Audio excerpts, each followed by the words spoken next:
today.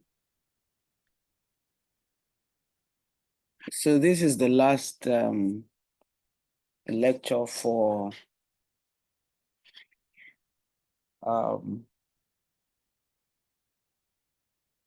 for some reason my camera is not functioning well today, so you won't be able to see my pretty face. Something is just wrong with my system, so let me just manage it the way it is. But can you hear me very well? Yes, you're audible enough to me. Yes, ma. Okay. My network has been so bad. I was even afraid that it would affect the class, but thank God that because here where I'm staying here, the mobile MTN is not very strong. I have a Wi-Fi, and then the Wi-Fi was not misbehaving, but it's stable now. So today what we want to do quickly is to,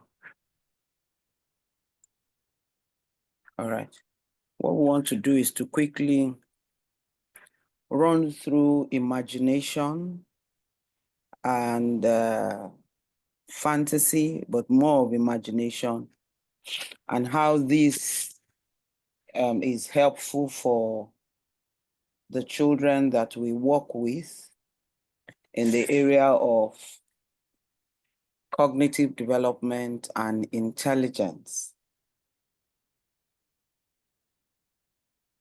So we're looking at what imagination is, what is fantasy, what's the difference? What is your understanding of Montessori's stance on imagination and fantasy? So we'll get all these details as we go on.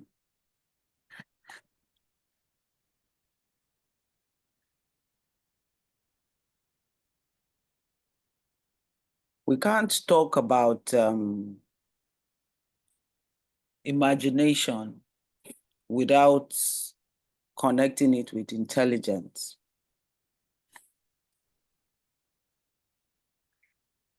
Unfortunately, I will have to be admitting people, so that will be distracting a little bit. So what is intelligence? We do not really understand intelligence. We call it a gift of nature.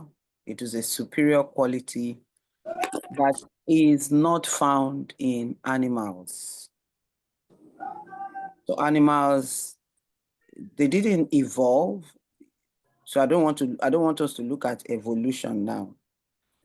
But the process, the growth development with humans cannot be compared with animals. And that's where the difference is. Intelligence does not just come simply from the experience in the environment. There has to be much more related to intelligence. We'll see as we go on with the class. Animals cannot go beyond certain absolute limits. However, for humans, we can attain different degrees of intelligence. Real intelligence is what is immense, is something immense which nature has bestowed only on man. If we study the difference in intelligence of men and animals, we'll see clearly that man's intelligence is imaginative. So let me explain briefly. Animals are, of course, intelligent in a certain sense. If you've ever owned pets, or you take time to watch animal channels, the things that animals do, definitely there's some level of intelligence. They are conscious, they have instincts, just as we as humans are conscious and have instincts. That's why they can be trained to do certain things. It seems, however, that they do not have imagination. That's where we're able to do much more.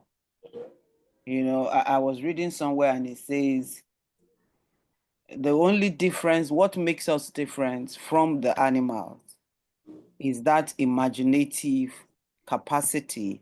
capability that we have that helps us develop cognitively when we're compared with animals. So if man had no imagination, we would be at the same intellectual level as other animals.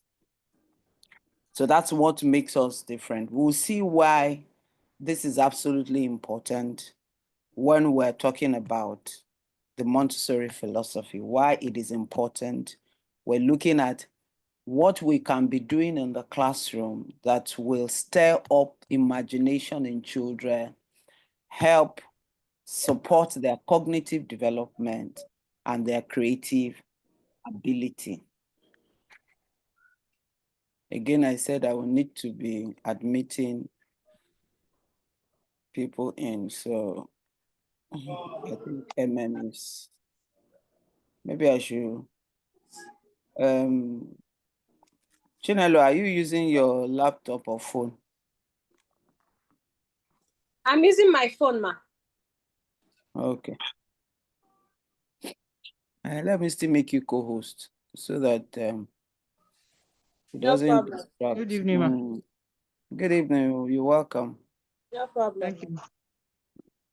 And then you can also mute in case there's a noise at the background.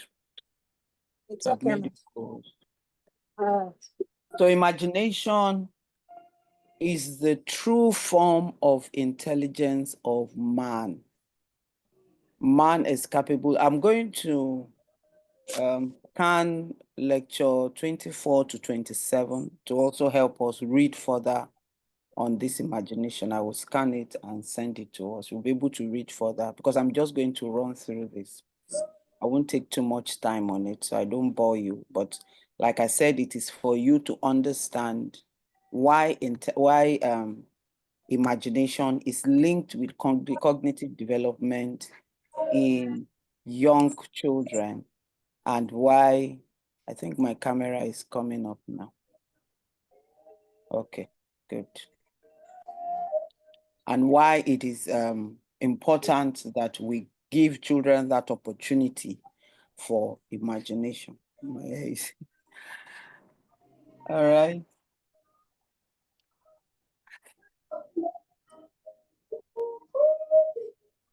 So we must not just think of a passive, receptive mind, but of a creative, constructive mind in which at every point something is being created internally. So at this point, I want to remind us that children actively take for themselves what they need from the environment in order to construct themselves. I hope you remember that inner drive that will stir them towards exploration, that will stir them towards trying to sort out or find out about objects around them. We cannot help by merely imparting knowledge. So what is inside of the child that will stir up imagination, that will stir up creativity, would help cognitive development. So let me give a typical example. When children find themselves in the classroom, so for instance, last week I was telling us about working with some set of children. We're trying to have arts class, hand printing, with the materials, the powder, dry powder paint, the water, whatever it is they needed to mix the bowl. While they were carrying out that activity, their imagination was also actively displayed.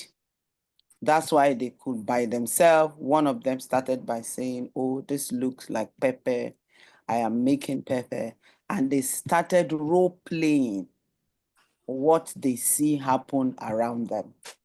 Despite the fact that that was, and then what happened after that situation was I discovered through observation, because we have a little kitchen corner in the classroom. Those set of children will go to that role play kitchen corner where we have little pots, and they kept, talking about cooking. They would even go to the extent of, "Okay, will you sit down? I'm going to make a wedu and stew for you." And two of them will sit down, they will be served and all that. All this imagination, role play going on is actually developing the children cognitively, is developing their intelligence. We started by discussing what intelligence is. That construction that helps them to be able to construct themselves and bring to play what is inside of them. Now, if we look at what happened generally, let's look, for instance, the skyscraper that we see maybe in one of the cities or wherever, we have a lot of them in cities, even in Nigeria. Before the building came to be, before the blocks, even before the foundation, that building was created inside the architects. Maybe somebody who wanted to build would just bring together, we call an architect, "Oh, I have in mind, I want to have this kind of company. I'm thinking of this." Even the person that is the owner of the business, the fact that the person could think about it, that is the imagination. So imagination is the ability to be able to bring to fusion, to be able to bring to life what you have not even seen physically. So to think about it and then to now be able to bring it out and physically construct it. And that's why in a typical Montessori environment, in a typical early years environment, we should give children robust opportunity for imaginative play. So during playtime, we should give children, when they are involved in role plays, we should give them that opportunity. Don't let any role play look weird, don't let it sound weird to you. What they are doing is actually constructing themselves cognitively. That's where creativity comes. That's how science comes to be. Different things before it eventually was created was first formed, self-constructed, created inside man before it was constructed physically.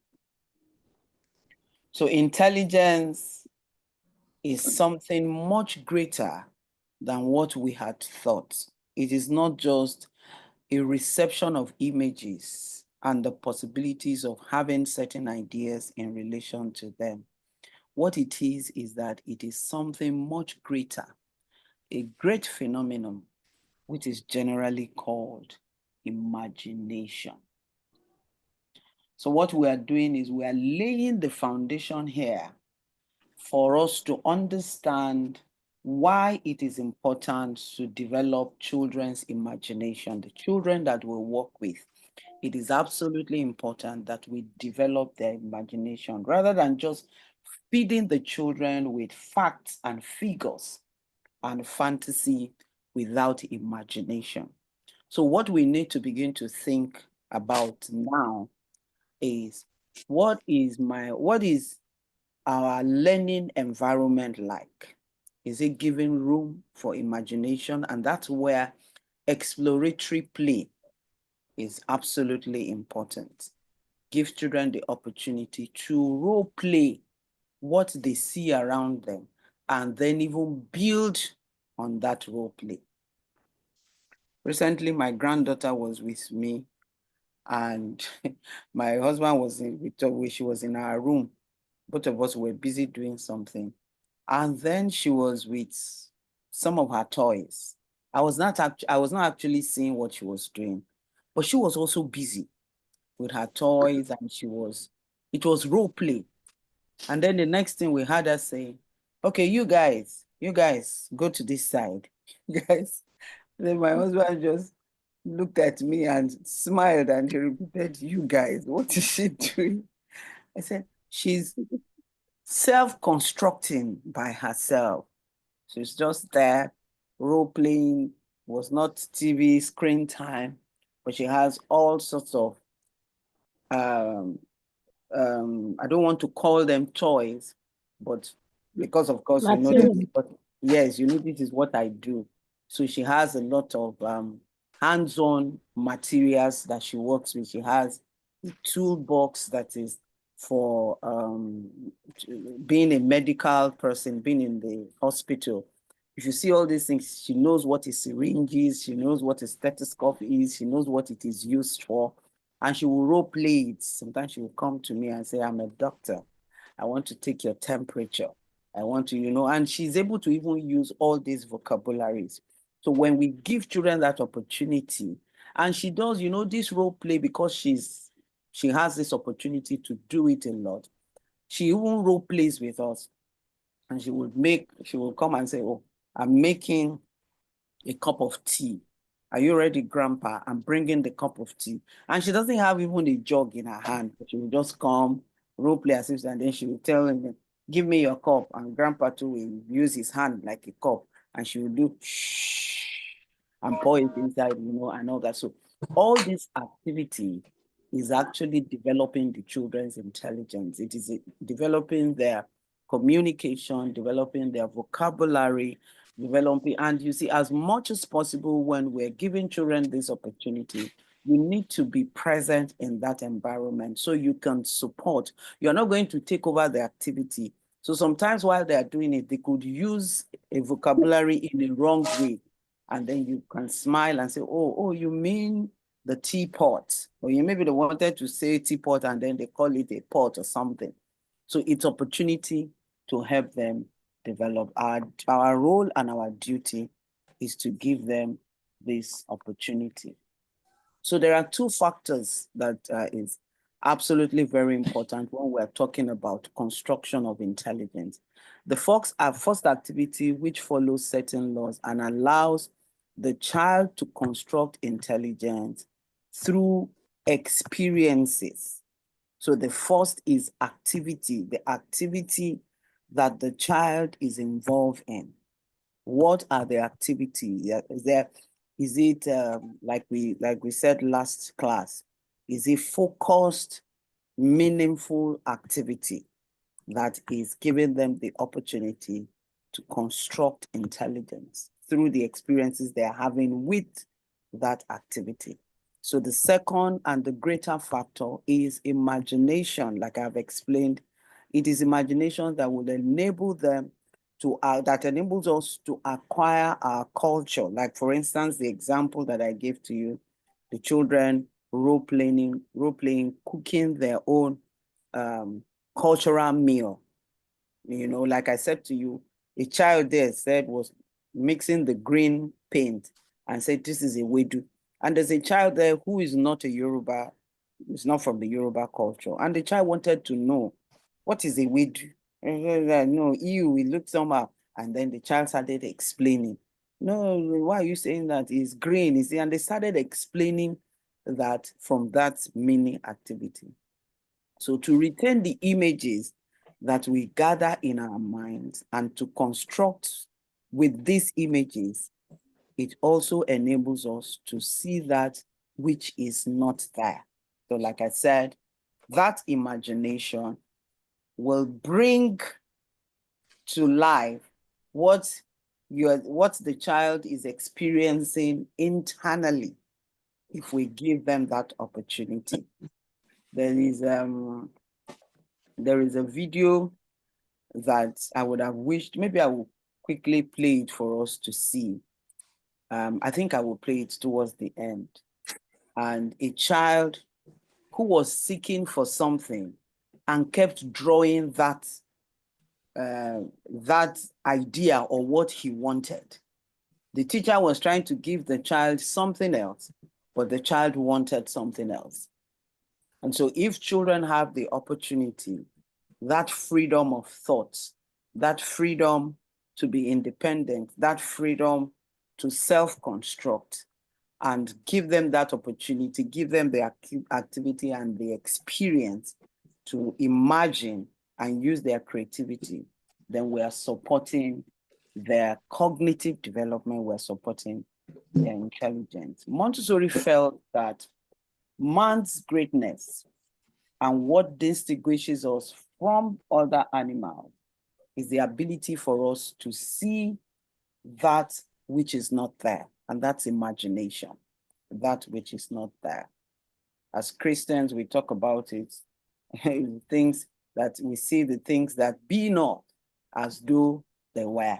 So the seeing of what is not there, and by faith, we bring it to pass. It's the same thing because that's the power of the mind. If you listen to people who even say they are atheists, they call themselves atheists, they say they don't believe in God, and then they talk about universe, but they talk a lot about your mind. They will tell you, I don't know, there's a word they used to call it, there's something they use, and they said, I've forgotten that name, that phrase they use, think about it. Whatever you think about will come to pass, and then they will tell you to write it out. It's actually the faith that we profess as either you're a Muslim or a Christian, because I know that even Muslims also, they have their own faith. And you think about it and you know it will come to pass. It does. So the same thing it is when we give children that opportunity. So she said, it is not memory that enables this, but a construction brought about by inner activity. Inner activity. So when the mind is busy working, busy creating, busy putting ideas together through imagination, then intelligence comes to play. Then cognitive development is refined. And that's why you find that scientists will keep working. They keep their mind busy. They keep finding out.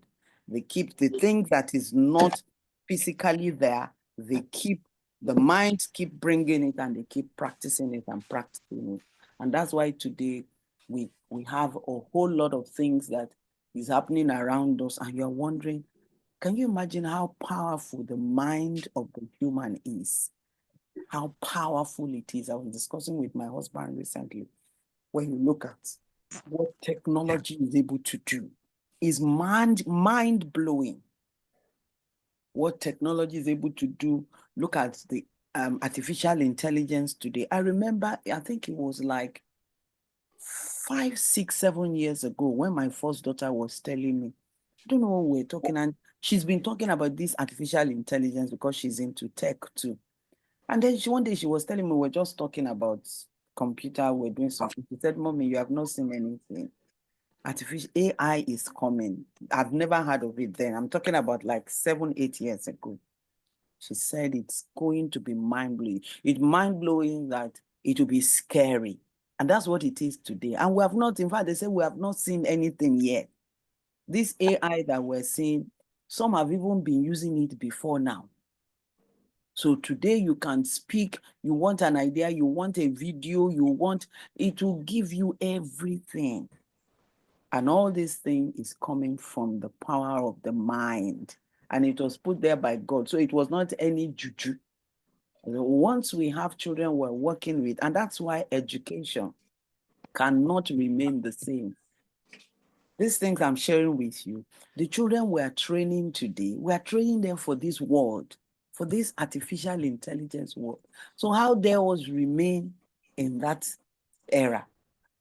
I think it was yesterday, yes, I was having a meeting with my head of school, and we're talking about the starting exams next week. And she was talking about, oh, while they were printing, photocopying the questions, or one of the photocopier developed issue, blah, blah, blah, blah, blah, blah. And I said to her, I said, for so long, I've said we should be off this printing of papers. We should be off it. By now, our children should be using the CBT method for their examination. These children come to school with their, what is it called, mini laptops. Maybe for year one, of course, and nursery.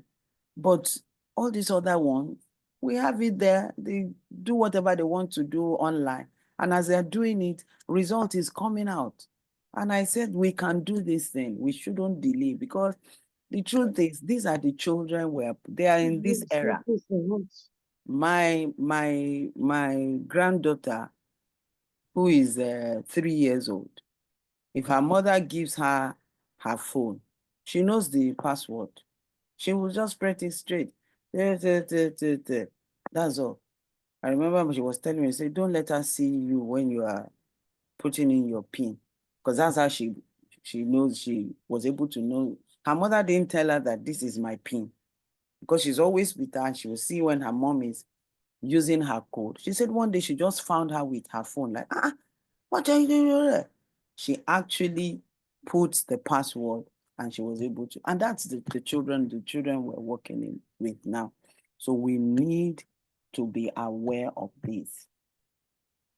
So you can imagine the power of the power of the mind, the way God gave it to us. For instance, if I try to tell you a story now about my visit to London 2 weeks ago, and I start to describe to you, oh, I visited the London Museum, and this was what happened. As I entered into the lobby, there was a big, massive ship, and it was said to us that it was a remake of the Titanic ship. It looks so black. It looks, as I'm describing it in your mind, as you are listening to me, you're already seeing that lobby. You're already seeing what I'm trying to describe to you. That's the power of the mind. That's the power of the mind. So as much as possible, we should ensure we give children opportunity to use that power, because that's how they're able to develop cognitively. So this is imagination. This is what allows our intelligence to go far beyond the limits of the sensorial impression that we receive.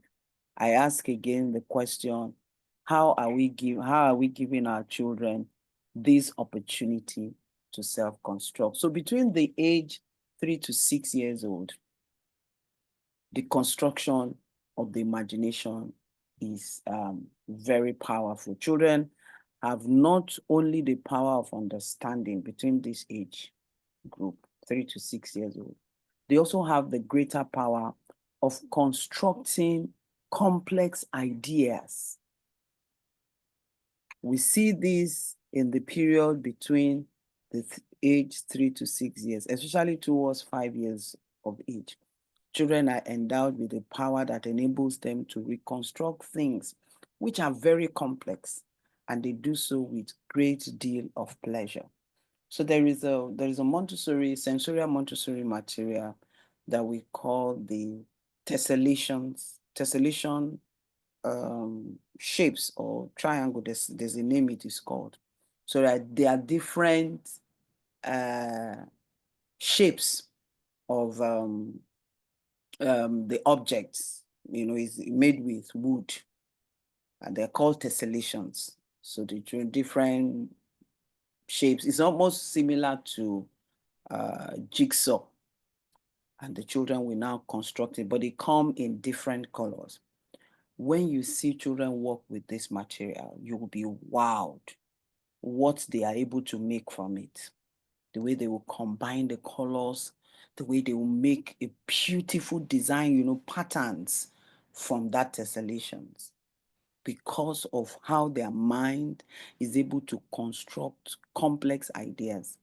Recently, my daughter bought, is it these Jenga games? Jenga games, of course, adults play the games. I don't know if you know that game that they say when they are drunk is when they play it the most.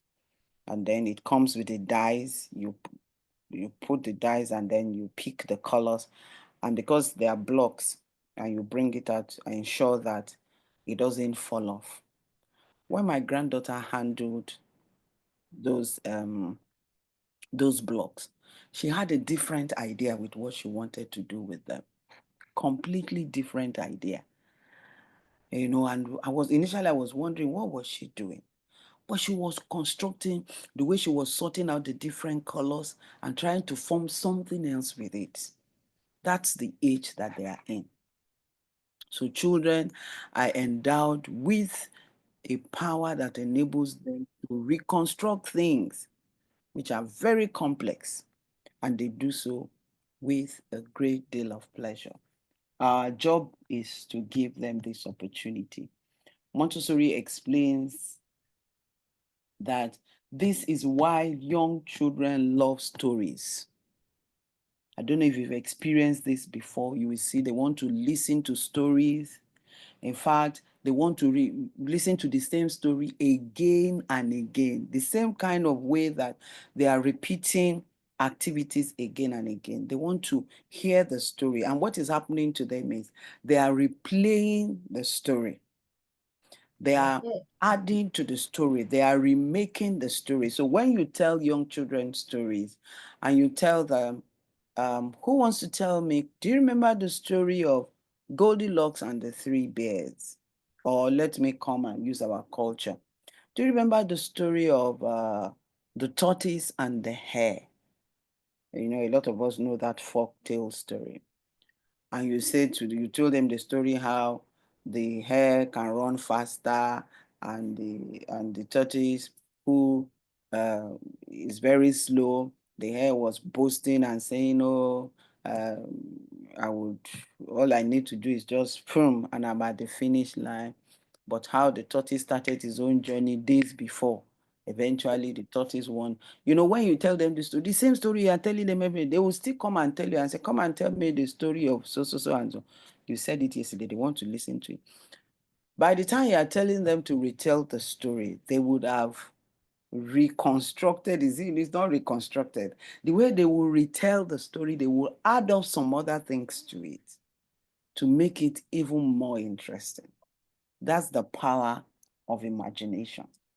So we should give them this opportunity. This repetition of stories that they desire shows that there is activity going on in the mind around something which is being developed and constructed. So we must not allow them miss it. We must not allow them miss it. Recently, something happened.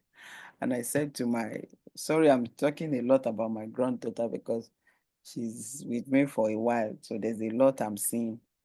Her mom was telling me that she said, Mom, um, Charm is my boy. I am the princess, he is the prince. And the mother say, hey, whoa, 3 years old. Say, that she's afraid of what's the meaning of that. She wants to go to school and go and find out what is happening. But the truth is, they are becoming aware. That child is becoming aware of things around. It's even possible that it's maybe one. So I said to her, you better watch go to the YouTube Kids and ensure that what you didn't download is being watched and she's seeing something else. So because children have that imagination, it's so powerful, and they're able to construct themselves and play around those thoughts and ideas. So we should give them rich, robust, healthy opportunity to do so. So there is this power of being able to construct a vision, to be able to make an interior construction. This interior construction is built upon a foundation that has been gathered from the environment. So we are here again talking about the environment. Their ideas are simple reconstructions based on experiences that they have already had. That's why you know this the story of that little boy I told you that was trying to reconstruct or role play what he was seeing his parents do without them knowing that he was seeing them do that. So those things, if we do not give them the healthy opportunity, then it becomes very harmful. When children, when we talk about adverse childhood experiences, when children are in an abusive environment, when they're in an environment where either the father is abusing the mother or mother abusing the father, I mean, I'm talking about domestic violence now, it begins to play in the mind of the child and can be very negative to the child's growth. So in order to make a mental construction, in order to visualize what we have been told, we must either have had actual experience or create an imaginative reconstruction. We must either have had actual experience or create an imaginative reconstruction. Sometimes when you ask people questions and you want them to think about it, what you're saying is you want them to imagine, you want them to use their mind. So how well are we allowing the children to use their mind? How well are we allowing? So for instance, when we talk about these codes now, either they have the actual experience or create an imaginative construction. If, for instance, the child's father, traveled, and the mother wants the child to understand, oh, your dad traveled. Okay, there's a noise somewhere. Please, can you mute if you're... Okay. So if, for instance, the father of a child travels out of Nigeria, maybe to Europe, to London, and then the child is saying, oh, where did daddy go? And the mother will say, oh, he traveled. Oh, when is he coming back? Is he coming back today? And say, no, he's not coming. He's coming. It will take a long time. How long will it take for him to get to where he's going? And then you tell the child, oh, it will take him about 6 hours. And just 6 hours? How? Oh, and you say, oh, your dad is going to have to fly. He's going to be in the air and he will fly through land and then fly through water and fly through desert before they eventually, as you're saying it to the child, the mind is already working and the child is thinking about it. But for the child sometimes to be able to have good opportunity or deep understanding, the child may have to experience it. So in a Montessori environment, that's why we have in the cultural area, what we call the continent globe. So in the continent globe, there are all the globes, all the continents there, Africa, Europe, and then we have land. Even before you start talking about the continent globe, we have the land and water globe when we're talking about land forms. So the child can see when we're talking about the earth, the areas that is only water is blue, and then the places that is land that has rough edges of all the continents, showing that all these places is land. So for instance, when a child like that, you're talking about it, because I know it happened in one of our class sessions. We're talking about the flat map, because from continent globe, you move to the flat map where the child can now even see the different continents. And as we're talking about Europe, we started talking about some countries in Europe, oh, London or France. And then the child said, oh, so my daddy traveled to Europe. Meanwhile, what the child was told was, my daddy traveled to London. But the opportunity to experience it hands-on, the child is now able to know, oh, so London is one of the cities in Europe. France is one of the cities in Europe. So that's why it is important for us to give children all this opportunity so they can experience, both use their imagination and also have the actual experience. All right. So what I want to do is, with all that I have explained already, is covered in the slide. So I'm just going to run through them so that we can go straight to the child development, because I don't want us to waste time again today. So I would advise that we just read through it. Everything we have talked about is imagination and intelligence and why it is important. Let me just talk on this slide 13, and I will stop here with imagination and intelligence. Just get it clear that just as in the period of absorbent mind, the child studied the world at a sensorial level and received impression, he now studies the world in another way and tries to construct through experiences he has already had, things which he has never seen. So through his imaginative construction, the child makes his way for the first time into the world of real intelligence. So this phase, so when we talk about the planes of development, remember the planes of development now, the absorbent minds, the 0 to 3, and then the 3 to 6. So in the first plane, the child is able to absorb information effortlessly from the environment. Learning occurs unconsciously. For key intellectual development, when we're talking about imagination and intellect, there is language acquisition, there's development of movement and coordination, and formation of order and concentration and independence. These are all the things we have discussed before now. So if you ensure that children have adequate movement in the environment, enough opportunity to coordinate themselves, order in the environment, activities that is helping them to form concentration and independence, and also developing new vocabularies, language acquisition, because of what we're exposing them in the environment, we're actually developing their intelligence. We are developing them cognitively.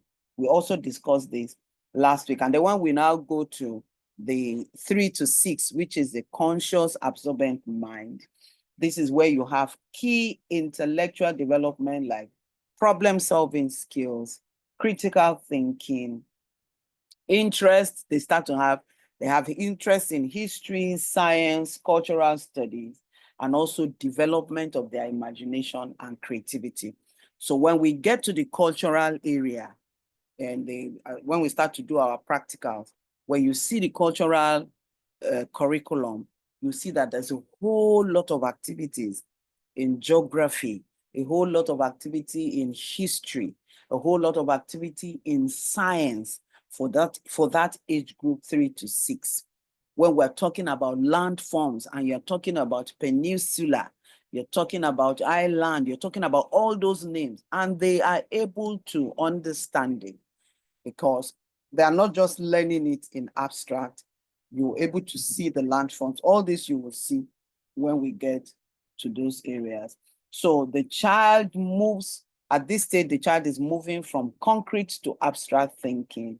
They are increasing their curiosity and their reasoning abilities, and they have strong desire to explore moral and social concepts. So when we do all our best, all that we have been discussing before now, all the other philosophy lectures, when we give them all that we need to give, we're able to support their cognitive development. So ending with this slide 13, I will say we take the time to just read through the other slides. Everything is just repeating and reinforcing all that I have discussed. All right, is there any question, any clarity before we move to child development?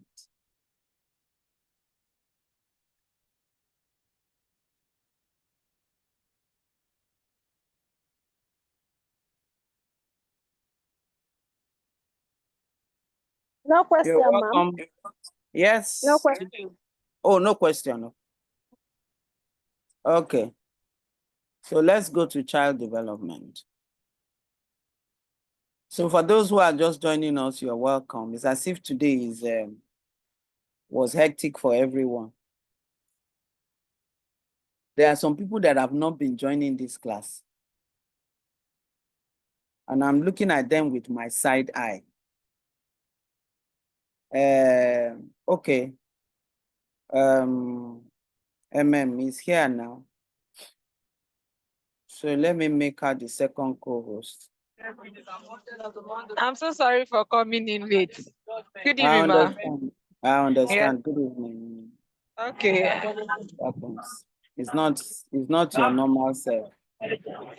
Vivian she's not been attending class. Okay. Let me share the class. We're going to run through child development too. Because like I said, we're starting with our practicals next week.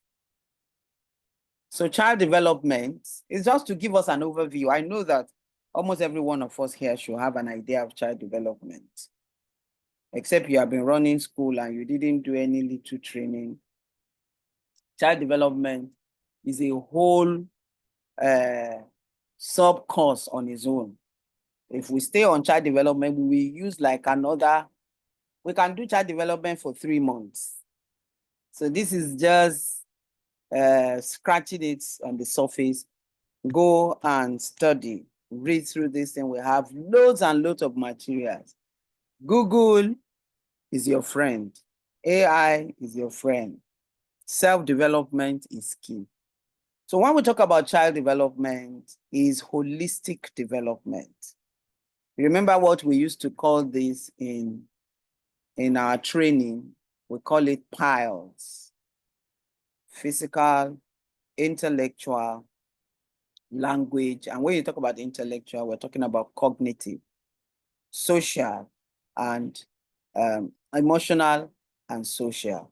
And this was just added recently, the value of play, because play, you remember when I was talking about Tina Bruce the other day, the one that came up with 10 principles when we talk about play-based learning. The value of play, all of these developmental areas is experienced when children are engaged in play-based learning. I don't want to use play, so we don't see it as if they are just playing, or play-based learning. So physical development, we have body changes and growth. So when we are talking about physical development, what we can see physically. So the body changes and growth in children develops control of gross motor skills, and gross motor skills are the gross movements. When we talk about running, jumping, climbing, skipping, and etc. These are the gross movement when they are moving with the bigger frames of their body, bigger joints in their body. That's the gross motor skills. And developing control of fine motor skills. These are the tiny little joint movement, picking up small objects, feeding, buttoning activity, lacing, coloring, painting. All these ones, they use their fingers, are the fine motor skills. Then we have the intellectual development. This is cognitive, like I said, the study of how knowledge and understanding grows and changes through childhood. So how, I was somewhere recently and one adult did something so I didn't even know what to say, you know. I was just looking at the man like, oh, what did this person do? And the lady sitting next to me, she's very good with her vocabulary and language. It's good English. She knows how to use English to define some things. And she looked at me and said, there are a lot of adults who are cognitively deficient. When she said that, I said, you get them. That's it, you know. So that's why, as much as possible, as educators, we must ensure we give children ample opportunity, like what we just discussed now, the lecture we just ended, giving them the opportunity to use the power of the mind to help them develop cognitively. So how children work things out, how they reason their reasoning skills, how they solve problem solving skills, and how they learn concepts.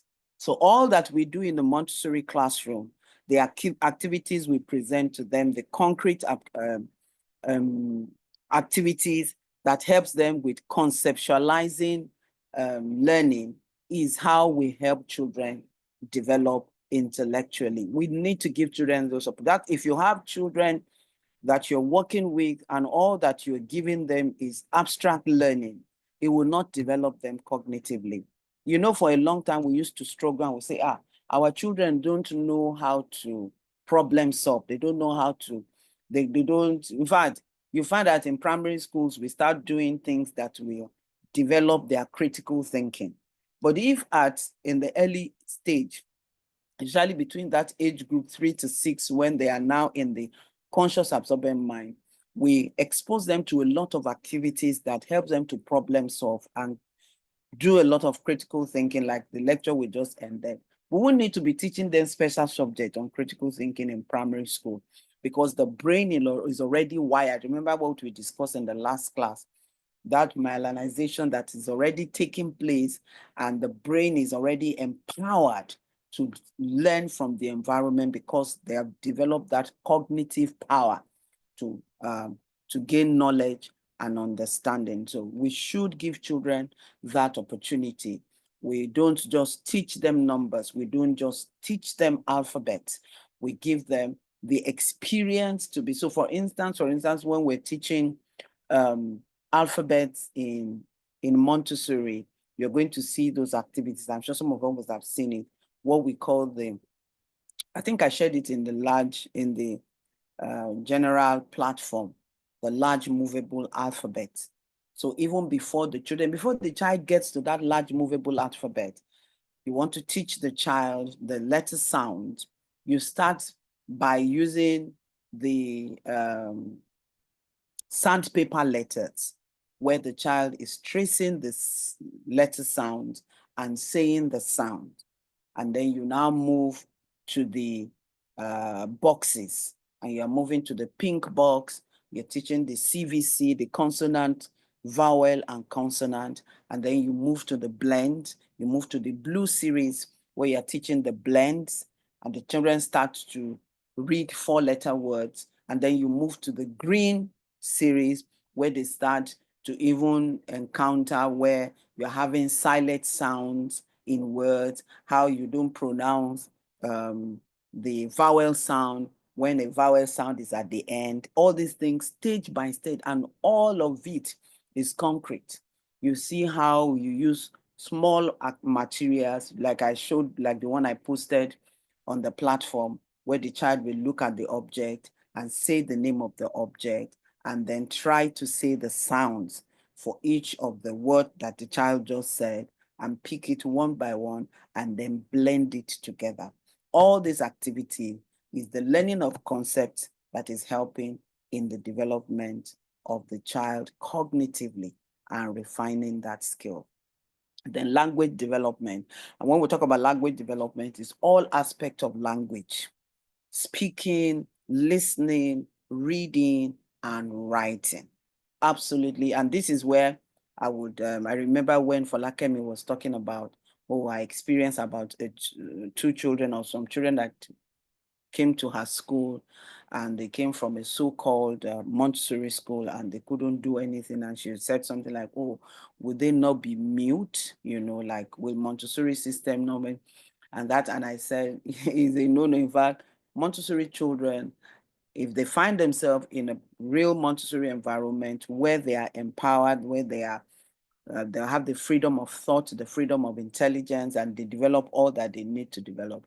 They are so forthright, they are so outspoken sometimes that parents feel the children are too bold, because the self-esteem, the self-confidence, the self-inner will that they have developed give them that audacity in any environment to stand out, to speak.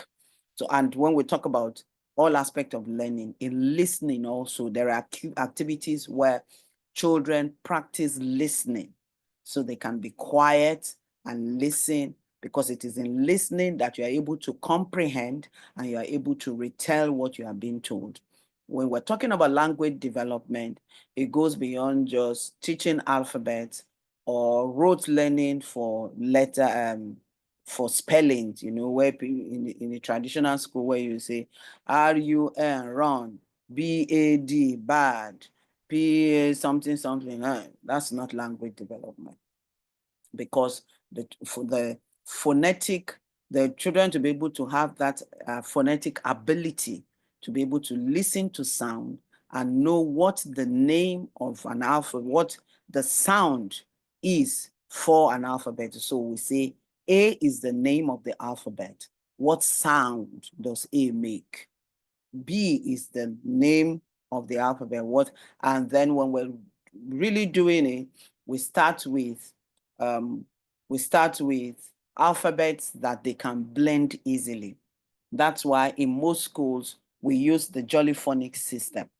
There are other Jolly Phonics system that some other people use, Letterland and all that. All of it is good, but for me, I really like Jolly Phonics. So in our school, despite the fact that we use the full Montessori system, we use the pink series, blue series, green series, I still ensure that we use Jolly Phonics. So we use it as a blend, because I like the groupings in Jolly Phonics.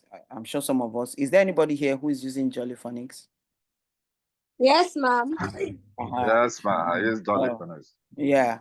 So I really like the groupings, you know, from the first group, the children can begin to blend and can begin to read. But what the pink series, blue series, green series in the Montessori curriculum program does is it just gives children that hands-on learning with letter sounds, you know, and then of course reading and writing. All of this is under language development. Then emotional development. Emotion is about feelings and about the way we express ourselves, the way they express themselves, and the importance of child self-esteem. We have talked a lot about this in philosophy. The role of parents and carers to a child's feeling of emotional security is absolutely very important. We have also discussed this in philosophy, the way we relate with the children, the way we give them the opportunity, the freedom of thought, the development of independence. Don't forget freedom within limit. All this we're ensuring that we're helping the children develop self-esteem. We're giving them the opportunity to express themselves. When individuals are not able to express themselves, you suppress them. And when you suppress and there's no expression, you are also affecting the intellect of that child. You are, affecting the cognitive development of that individual. So our role as adults, all this we have discussed in philosophy, is to give children that opportunity to express themselves. And when children are in an environment where they know that they're able to express themselves, we have ground rules, we have consequences. Children don't feel they are secured. They are in a secured environment, and it helps them with their development. Social development, social development is talking about the child becoming a social being. And you remember we've discussed this extensively also, where we talked about between the age group, I'm trying to look at All right.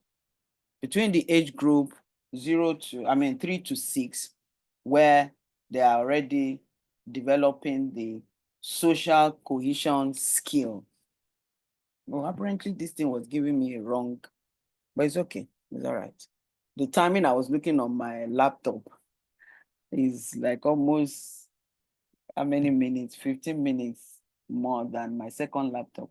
So I just look at the time now. I saw that we have some time. All right. So social, that's ages 3 to 6, where they are already developing the social cohesion skills and refining it. So social development is the child becoming a social being, and it is how they relate to others, learning to share, taking turns, and becoming a member of a group and understanding others' points of view. When children are in an environment where all those Montessori philosophies we have discussed before now, when they are in place, it gives the opportunity for us to refine this skill. So consider which area is being displayed when a child plays. So I want us to do a little assignment here, a little discussion. So when children, just imagine your playground, when your children go to the playground and they're all over the field. I'm sure you would have sat down sometime to watch them. What are the areas of development you notice? You can put it in the comment section. What are some of the, if you can write further to talk about, okay, when they are doing this and this is the area that is developing. When they are doing this and this, it is the social development. When they are doing this and this, it is the emotional development. Just write in the comment section. Or if you want to talk, you can unmute. If it's easy for you to, you can unmute and speak. Share your experience in your school playground. What areas of development do you notice that is being refined? Or the children just go to the playground for going sake? You know, there are some schools today, children will go to school 5 days a week and they don't step the playground. And we keep them in the classroom. That school should be, we should send them to court where they will be judged and sentenced. So they will go and lock them.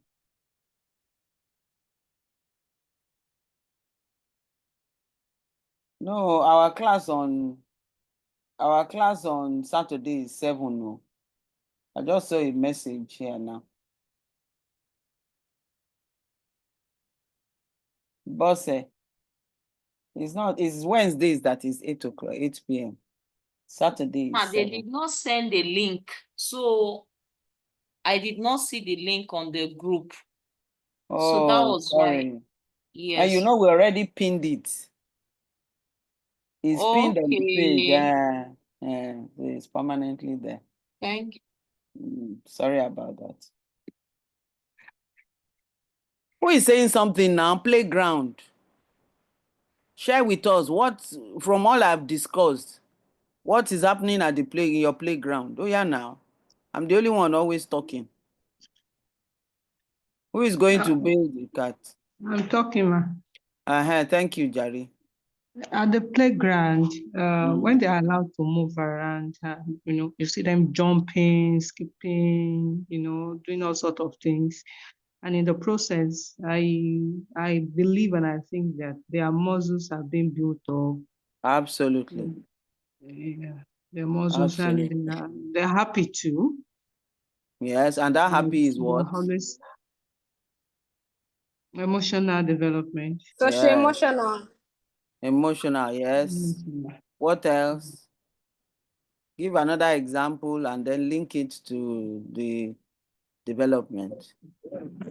There's also language development where they Yeah, learn how to speak like the teacher and play the way the teacher does, sing all the yeah. song. Plenty language. You from my when I'm in my school, in my office, is close to the playground. I hear a lot. In fact, while some are playing and arguing, some are gisting, and you will hear them, they are telling stories, talking about church, talking about this. Plenty language development going on at the playground. Yes? Any other?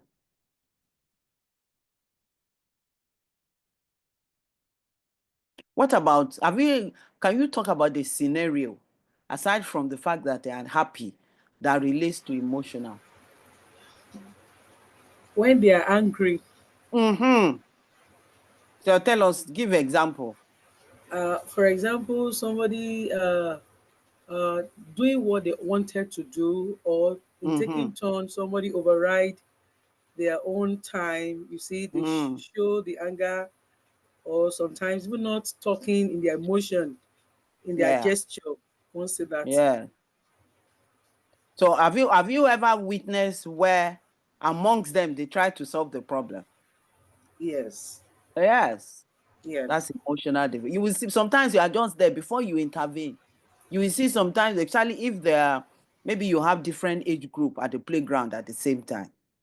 And whatever happened between children of this. You will see the older one come and intervene and say, what happened?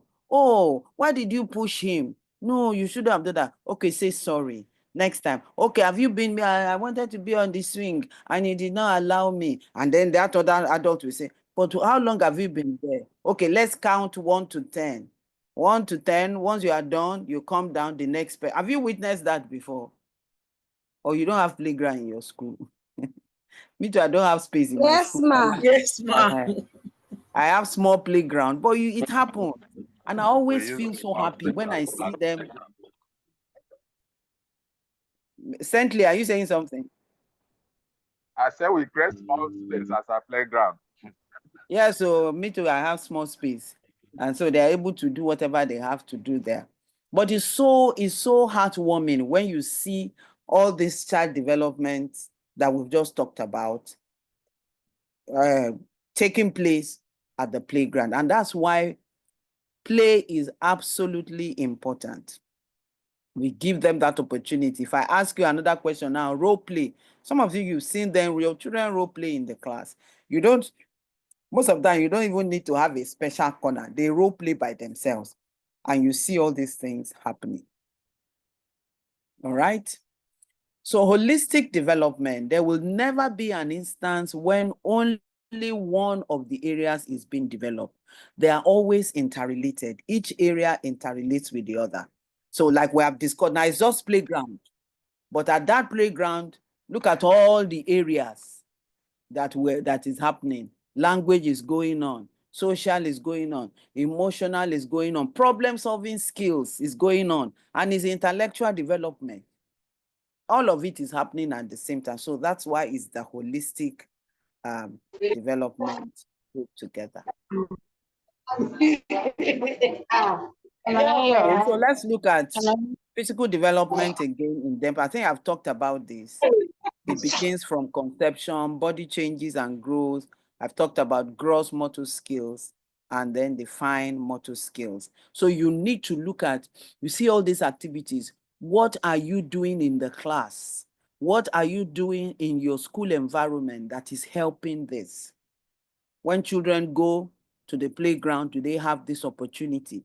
If you have a small playground, how creative do you use it? That's why I always like, for instance, if you run a school, you don't have a big playground like my own school, but you have stairs. I like it when children come up and down the stairs. I always tell the teachers, just let them be. Even if they are not going to the class, the children are being maybe it's a rainy day, let them come out. We have two-story building in my own school. They will come, they are burning energy, they will go, and it's not work for them. And what it's doing is strengthening their muscles. Our nursery children, the ones, the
Thank you all for waiting. I'm back. Welcome, ma. Now what? Network. Oh, serious. I was completely lost. I'm like, what is happening here? My Wi-Fi just left. I can't even see anyone. Okay, let's quick. Okay, I think I'm in this slide. Start from here. We're almost done with the slides. Nothing will stop us. So I have to record that because I think that first one, the recording stopped, Abby. No, it's No, it did not. No, it continued though. Okay, the It's recording is still still on. on. All right, okay, good. Good. All right, thank you for your patience. So I think this is where we were.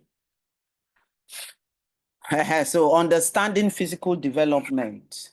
Growth and development enables a child to explore their environment, to make sense of their world, to achieve new skills, change perception, and development of self. So you can imagine the whole thing that physical development is doing to the child.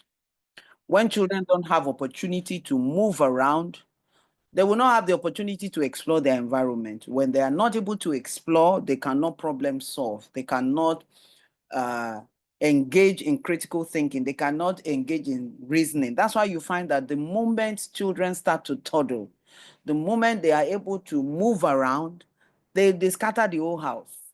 So you see a normal house, say, oh yeah, start putting things on top. Because that's how they want to find out. Even the treasure baskets that we talk about, when children start to experience the box, the basket, they are holding different materials. They're putting it in their mouth because that's the fastest sense way of, sensorial tool that they can use. And put it in their mouth. They want to know what this is. That's how they are finding out. So if we give them that opportunity, they make sense of their world. They're finding out, and as they're finding out, as they are touching, as they are exploring, it is helping their cognitive development. And of course, they achieve new skills. When children start to move, they get coordination is in place, balance is in place. When they are lifting things, when they are sorting things out, when they are arranging, skills is being formed. Of course, change in perception, the way they perceive things. So when they are not able to reach out and explore and use it, they will not understand what that thing is. But the moment they are able to move and use their fine motor skills, use their gross motor skills, they're able to develop new perception.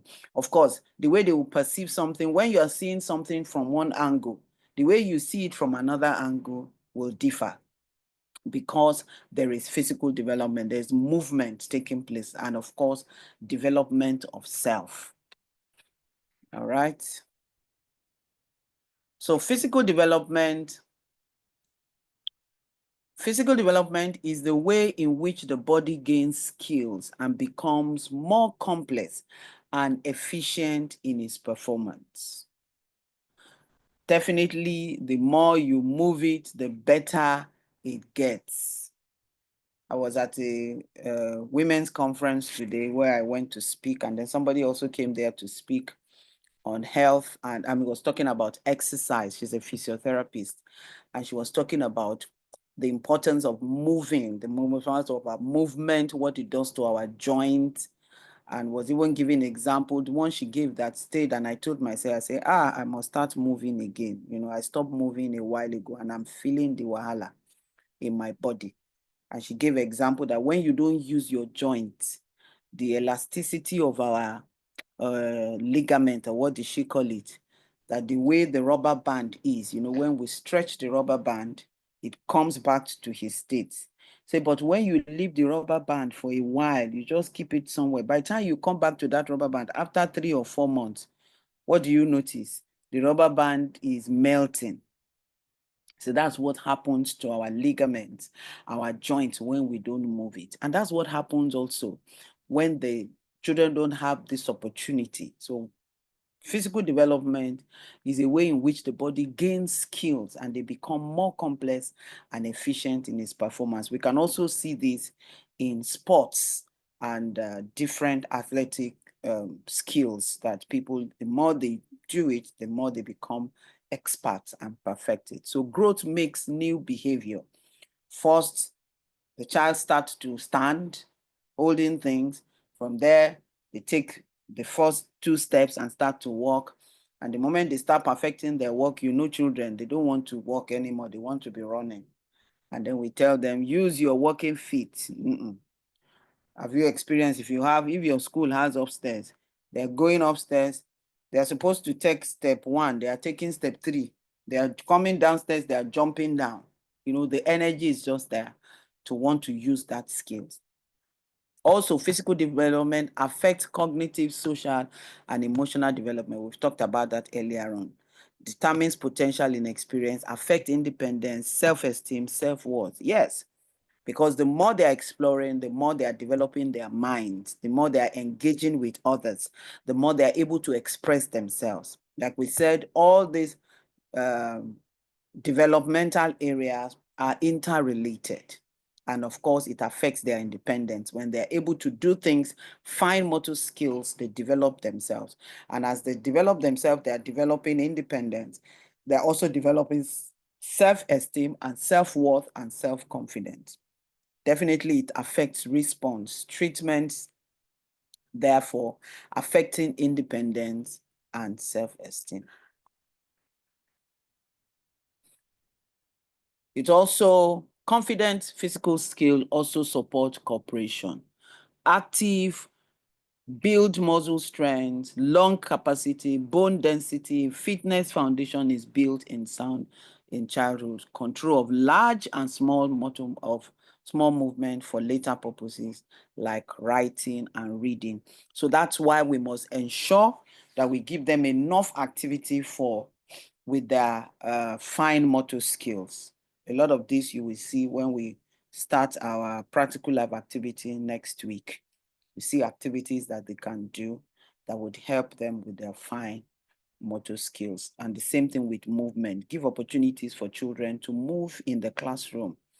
The children just sit throughout the day, you know, rhymes, they sing, they dance, they jump. Even if you don't have a big space for them to go and play outside, the little space you have, you use very well. 3 categories of movement. Locomotive, ability to move around, manipulative, that is the gross and fine motor skill, and then location of their body, the balance and all that. Don't need all these details. Montessori views on physical development. Inner drive or home exploration, interact towards independence and control over movement. We've talked about this a lot in our philosophy. Control and coordination of large muscles comes before control of small muscles.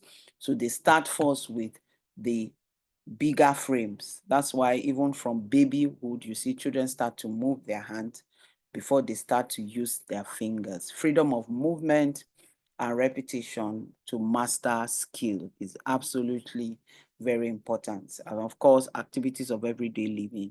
The direct and indirect objective will help them achieve concentration and repetition. So we consider what you do when you are thirsty, when we're talking about physical development.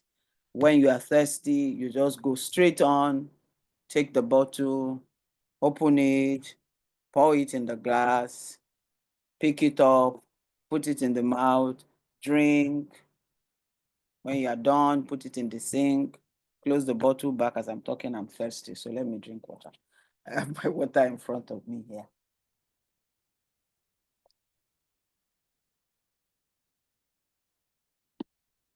All right. So you can imagine all the movement that was involved in that just taking water because I'm thirsty. It refers to all this that we talked about earlier on. That's the slide before that one. Montessori's quotes, never keep still, touches everything, Unruliness and naughtiness, that's what we call them. Children, however, seeks organization and coordination. Do not reduce mobility, give order to the movement.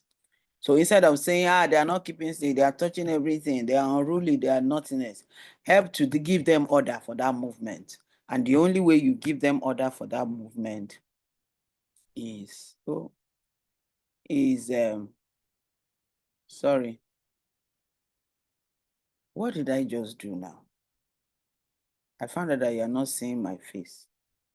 And now I can't see my slide. Okay. Don't know what's happening. Let me continue. I can't see my face again. Can see you now, man. Continue. You are seeing me. Me, I'm not seeing. Well, how did I get to this place?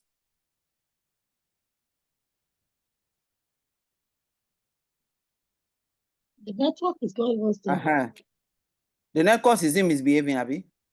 Yes, it's not stable here in Magbora. I wouldn't know of other places. But can you hear me? I can Yes, hear you ma, we on can and hear off. you very well. Yes, ma. On and Okay, off, so on and off.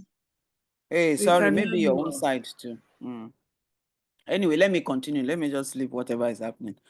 All right, so the next one, milestone and developmental charts.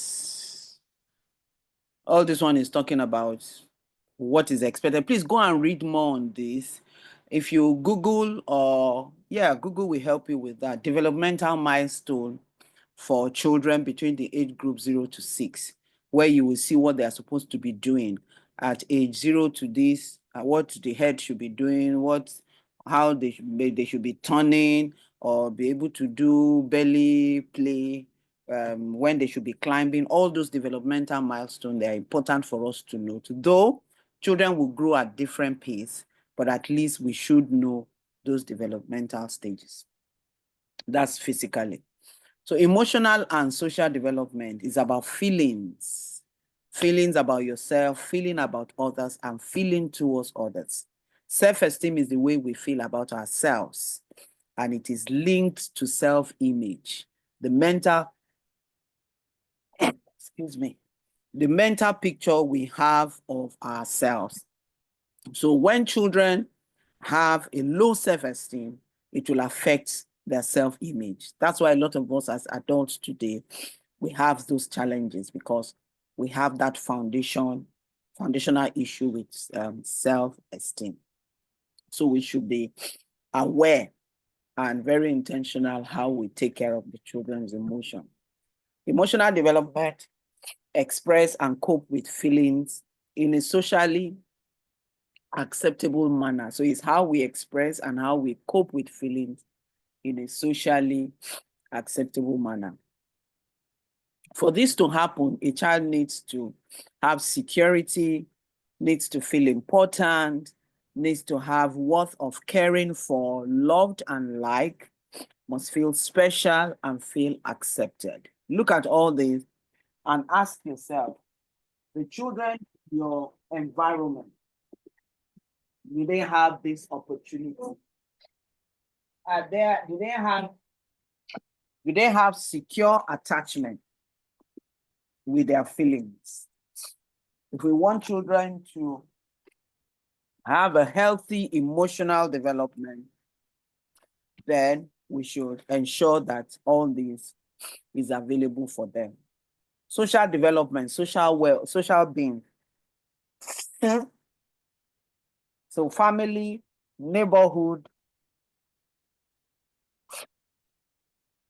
how they relate to all this. So everyone is in one way or the other related to all this group. Socialization. So we are social beings. We're social beings to family members. We're social beings to neighbors, town, city, religion, all of this. Socialization, the manner of becoming members of a group in a society or in a culture, having skills to guide appropriate behavior. So now you can see why in an early years environment, in a Montessori environment, we focus so much in that social cohesion, that development of that skill because eventually it will play out when they leave that environment. Acceptable and unacceptable social behaviors. So positive relationships, playing and working, taking turns, sharing, support, care, conflict, rules and responsibilities for action, choices, decisions, and opinions. All of this activity, all of these behaviors, all of these points is taking place in the classroom environment, in our learning environment. So we need to intentionally see how we incorporate it into the child's learning and into the child's experience, because we want them to develop positive relationships. We want them to develop healthy social behaviors when they are playing, when they're working, as they're taking turns, as they're sharing, support and care, conflict resolutions. Definitely when you're in a community, issues will happen, emotions will blow, but how do you solve the conflict? How do you think about the others? Rules and regulation, consequences. How do you take responsibilities when you do not follow ground rules? All of these choices that you make, decisions that you make, opinions that you make, and how it defines what is happening in that environment. It's a whole lot. And that's why if as a teacher, you do not also have this, you can't give it.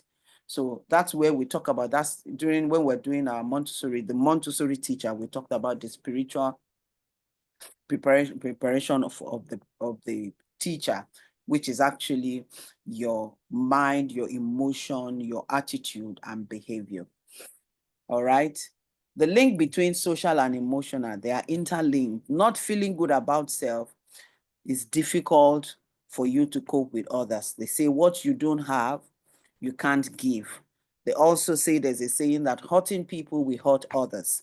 So even the scripture talks about love your neighbor as yourself. When you do not love yourself, when you don't have self-love, you won't know how to give love. So you must really know what it is. When you see people who truly know how to love, they love themselves first. That's why they say people who are abusive, people who abuse other people, people who are into domestic violence, they're also victims themselves because they have internal issues with themselves. They do not love themselves, because if you love yourself, you won't treat other people the way you will not treat yourself.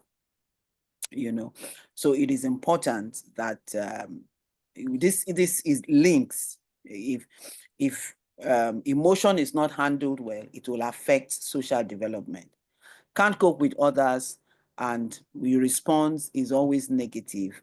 Children need a warm, secure, and loving environment to gain confidence, to be able to interact and form positive relationship, explore and enjoy the world. So the way you begin to know that children have issues socially and emotionally is when you start to notice how they relate with other people in the environment. That's how we are able to find out, even when children are being abused at home. In my little experience in a school environment, I've witnessed at least twice that I know a child that was being sexually abused, a boy in the class that was being sexually abused by the house help. And we're able to note it with his social behavior in school. Immediately, we knew something was wrong, and we found out that there was a new house girl that was sexually abusing the boy, playing with his penis and all that. And thank God that we quickly intervened. Then there was another one.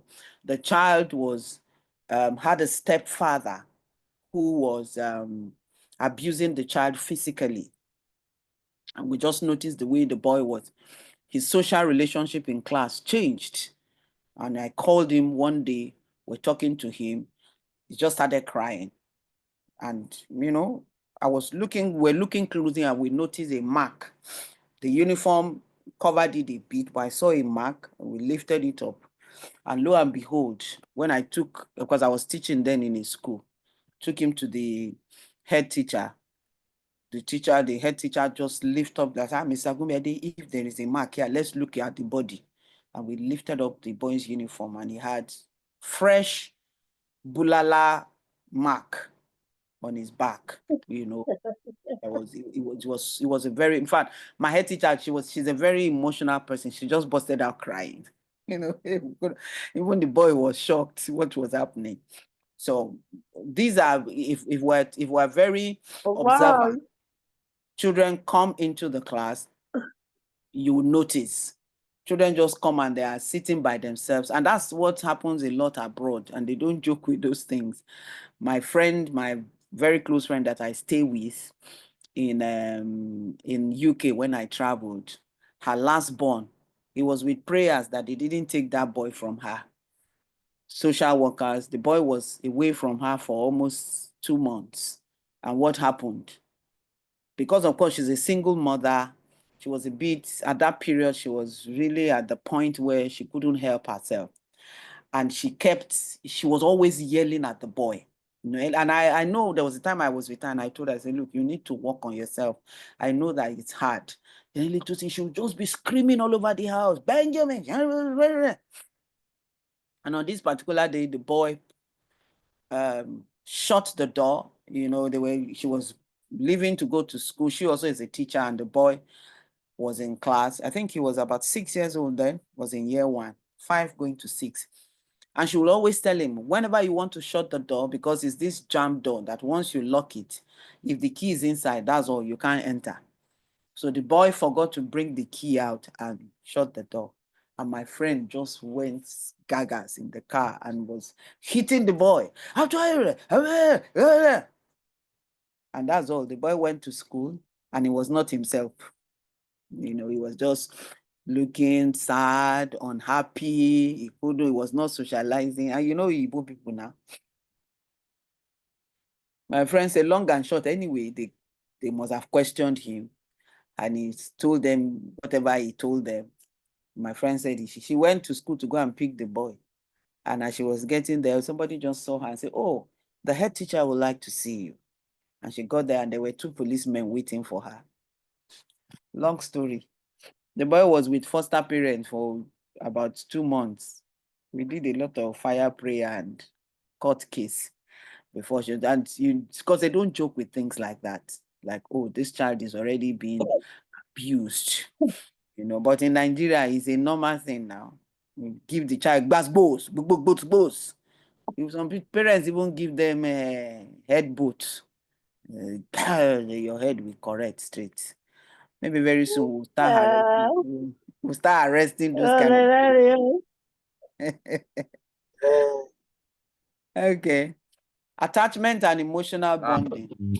Who will arrest the people in Nigeria when policemen are giving What did you say, Sentley? their own head?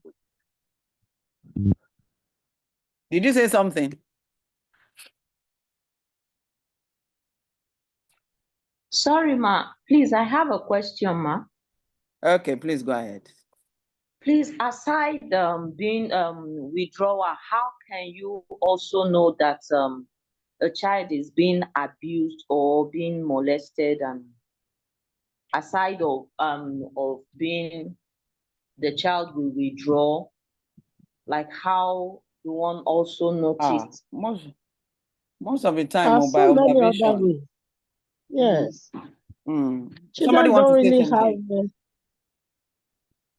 Do you want to No, answer? Yes. yes, I'm trying to tell her that children, they are so open, they are so transparent. If you are the type that have been dealing with them for some time, you would have known their traits. So once they refuse to fall along the normal pattern, naturally you will be suspicious that there is something going on. Absolutely.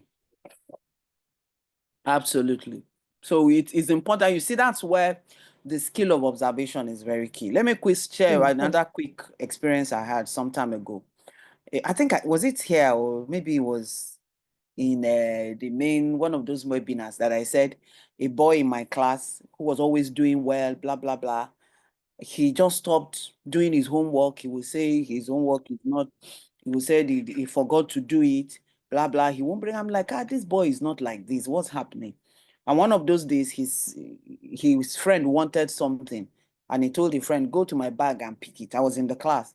And the boy went to the bag and was screaming from the corridor where the bags are. And the boy said, see, your homework is here. You say you didn't come with your homework. Apparently, he came with the homework. He didn't do it, so he left it in the bag. He was lying. Now, when I saw it, I'm like, no, this is not this boy. Why would he lie? So I called him, and he sat. The moment I didn't shout, nothing. I just said, sit down. I looked at him eyeball to eyeball. What happened? What happened to you? This is not you. I know you don't lie. Tell me. The boy just started crying. He was, the water was just dropping.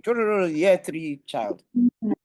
And the next thing he said, oh, my mom said I am the bad one. The woman has just 2 of them. He's the youngest. He has the elder one, the girl. Said anything that is bad in the house, my sister would just say, and when my mom comes, she would just be shouting, shout at me, she would smack me. So he said, since she believes I'm the bad one, I will just be bad. So let me just be bad. Thank God that we found out on time and we called the mom. Of course, she came also cry her cry and we were able to sort it.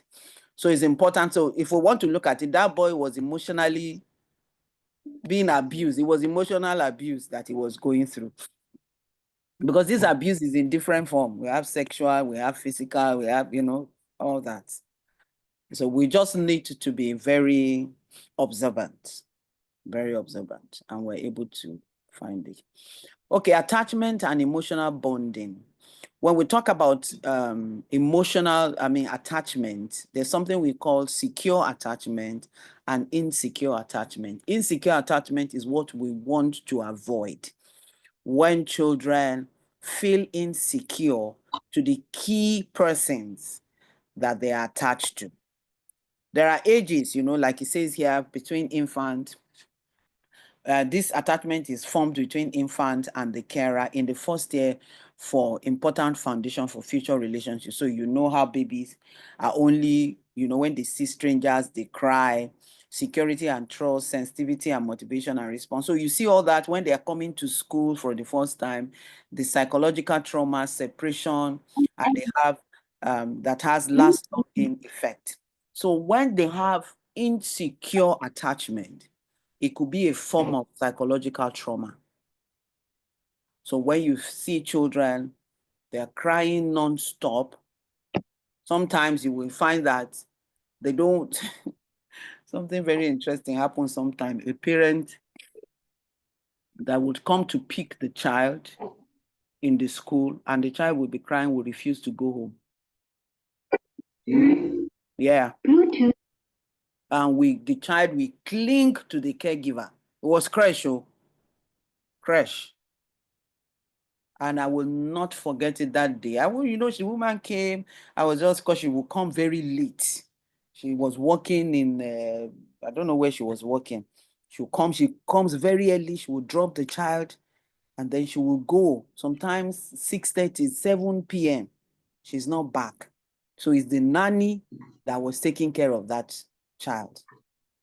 And the child, I was just, when she came, oh, how are you? She was begging me, I'm sorry, Mr. Gumede, blah, blah, blah. And we're just entering into and the moment the child saw her, the child started crying and held on to the nanny and would not leave the nanny that she was stretching. And this woman just busted out crying. She eventually left the job because the child already, there was a feeling, neglect is a form of abuse. So that child was not getting enough attention. Even when they get home, she's so tired. She doesn't have enough time for the child. My caregiver then, Mrs. Ogunjobi, will be the one to feed, we take everything. So as they are getting home, she would have changed the child, where the child's, what do you call that thing? Dongry to sleep. So when there are traumas, emotional trauma, it can affect emotional bonding and attachment. So what we want to ensure is that there is secure attachment. You don't want to have, in EYFS, Early Years Foundation, they have what they call, pardon? So in EYFS, you have what they call the key person role. So in the classroom, there are key persons. So maybe they have 5 children to this key person. Maybe they can have 3 teachers in the classroom. So children are assigned to key persons. But for secure attachment, even when the key person is not around, those children should be able to relate and socialize with the other adults in the environment. Where they are not, then the attachment is insecure, and that's not what we want. All right. Developing attachment, there should be trust, consistency, reliable, predictable. So when children already have issue with predictability, like that little child that was clinging to someone else instead of the mother, there's no order in place. There's no, so the child is not, that's why you find, I don't know, I think it was in one of the class I was talking about, when children they are in their period for sensitive period for order. When there's a particular time you come to pick them as a parent, if you miss that timing, they know. You find out that they don't know what the time is. But if you come at 2 o'clock every day, the day you come at 3, by 2, the child is at the door crying, waiting for you, because that's a sensitive period. So trust brings about confidence and security. So children should be able to trust you as the adult in the environment. When they do not trust you, there will be insecure attachment, there will be anxiety. And that's not what we want. The importance of forming secure attachment. How can we ensure that secure attachment is formed? There should be more of self-confidence, the activity we give to them, persistence when solving problems. All of it still goes back to our philosophy. Using symbolic play, that's role play, social and cognitive competence, engaging in successful problem solving, and making friends. When the environment is giving the child all that they need in all that the philosophy lesson we've learned, they are in a secured environment, and so they will have secure attachment. These are signs of insecure attachment, display more negative emotion. They are less effective when mixing with others, may be hostile towards others. They are less success in challenging tasks and more behavioral problems. When you see all these signs, it's insecure attachment. What you want to begin to do is give them an environment where they move from this form of attachment to secured attachment. Stranger fear. Okay, let's just go. I've talked a lot about this. Let's move on. Settling children into an early childcare setting. How do we do that? Parents and teachers, we need to work closely. Parents can also be anxious, so we need to, I don't know how you do it in your environment. Try as much as possible to work together with the parent to bring in that slow transition into the center. So you can have pre-visits. If parents come to your school for inquiries, before the children resume, you can say, just come for one day. We do it in our own center, you know. They're resuming next week. The child can come in today, and the parent will stay around, you know, may not be inside the class, drop the child and is just in the reception, chatting, just around. The child knows that the parent is around. Sometimes the child will be in the class, walk back, walk to the reception, walk back into the class. It's like giving that slow transition into the new environment. Also, transitional object is a very good one. So the child can have a special blanket, can have a special teddy or whatever that they can bring to the class. They don't need to bring it every day, maybe the first week that they are coming. And after a while, they don't need to do that again. Particular needs, when there are special needs that need to be handled, you take care of that. Warnings, preparation, no sneaking out as much as possible. The system where parents will come and then we just sneak them and say, I'm coming, I want to go and buy sweet for you. I'm coming now. There's no need to do all that. Let them know that you are in school, mommy is going to work and she's coming back to pick you later in the afternoon. Yes, the child will cry, but once that is done, 1 week, 2 weeks, the child already gets used to it. So that's how you develop secure attachment. But when the parent keeps sneak it out. I say, yeah, my mommy. Say, mommy is coming back now. She went to buy biscuits. That's a lie. Let the child know the truth. Reassure the child that the parent will return. Just give clear and accurate indications. No playing around it. So that's how you help children to settle in and then give them that healthy, emotional, secure attachment that they need to develop in the school environment. So with this, we end our philosophy and child development lectures. Yay, I'm happy. So we're moving into the interesting part. Get ready, get ready, get ready, get ready. I know all of you are waiting for that. You have been saying, all this talk that this woman is talking about. I beg. Let's go to the real stuff. So we'll get there next week. And what we are going to be doing, I'm not preparing slides. I can't come and kill myself. I'm not doing slides for that. We're going to use the modules. I will share the modules as a slide, and I will just be picking some points, just discuss it, read one or two places, talk to us about it.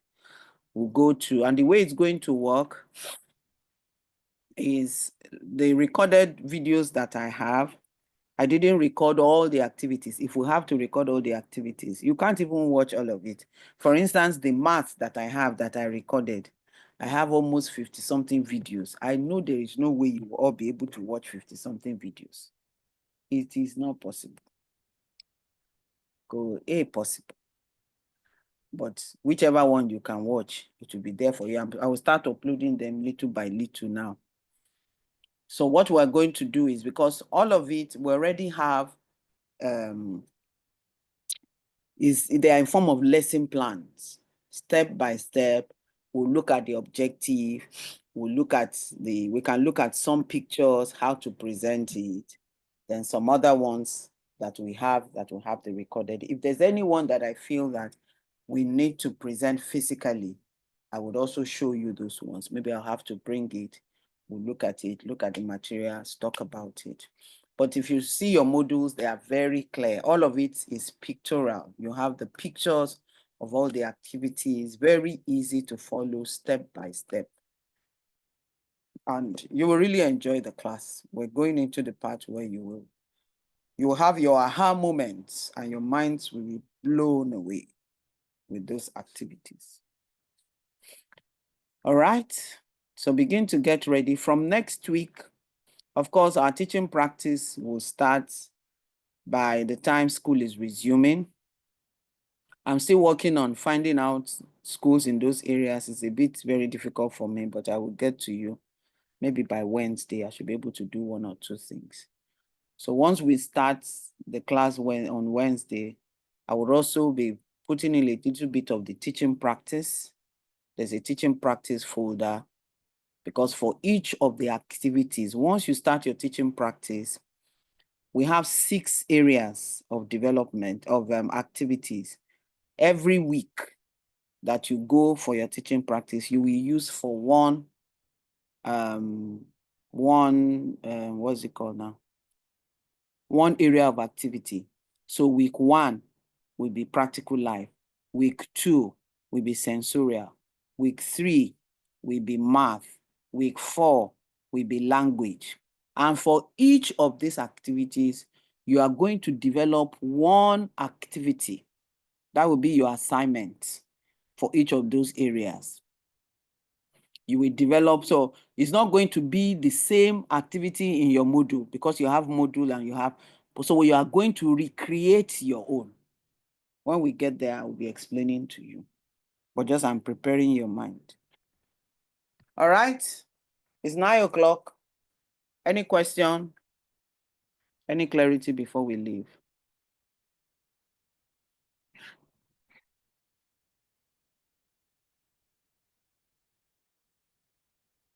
Okay, no question. If there are no questions, we call it a night.